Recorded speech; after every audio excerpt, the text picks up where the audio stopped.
Monsieur Pertutti, vous êtes président de l'association Les Athées en Action, Atheist in Action. Expliquez-nous le sens de votre démarche.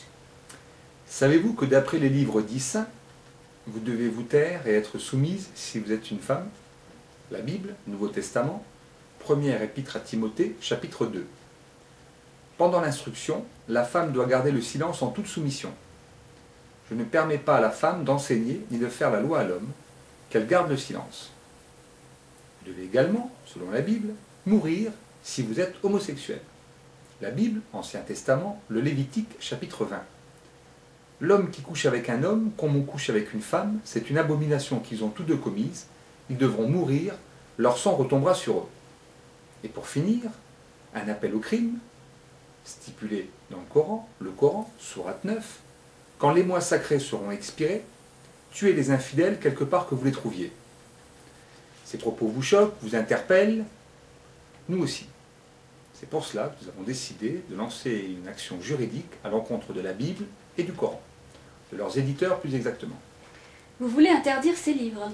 Pas du tout, il ne s'agit pas d'interdire quoi que ce soit, la liberté d'expression est sacrée, entre guillemets. Non, non, nous voulons réglementer leur commercialisation, en faisant apposer, par exemple, un avertissement sur la couverture de ces ouvrages. Un avertissement comme sur les paquets de cigarettes? Oui, dans l'idée, on va dire que cet avertissement pourrait prendre à peu près cette forme. Attention, ce livre contient des passages sexistes, homophobes, sectaires et criminogènes. Il convient de le remettre dans son contexte historique, sachant qu'il a été écrit bien avant le Moyen-Âge. Et vous pensez que cela suffira à lutter contre l'obscurantisme religieux? Ça peut en tout cas y contribuer. Ça servira surtout à créer un débat de société autour d'une question simple. Les idéologies religieuses, les religions tout simplement, sont-elles compatibles avec nos idéaux humanistes de parité, de respect, de tolérance? Ne craignez-vous pas de passer pour un provocateur? Un provocateur? Non. Un provocateur d'idées peut-être.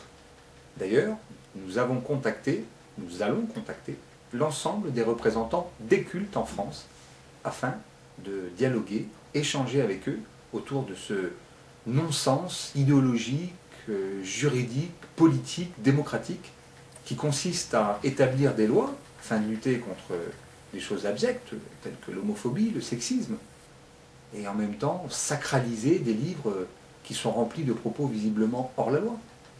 Mais ces livres sont sacrés pour de très nombreuses personnes. Nous pensons au sein de notre association, qui compte des adhérents du monde entier, que ce qui doit être vraiment sacré, c'est la parité, le respect des minorités, la tolérance. Je vais simplement pour finir vous rappeler notre maxime, la justice des êtres humains face aux idéologies obscurantistes.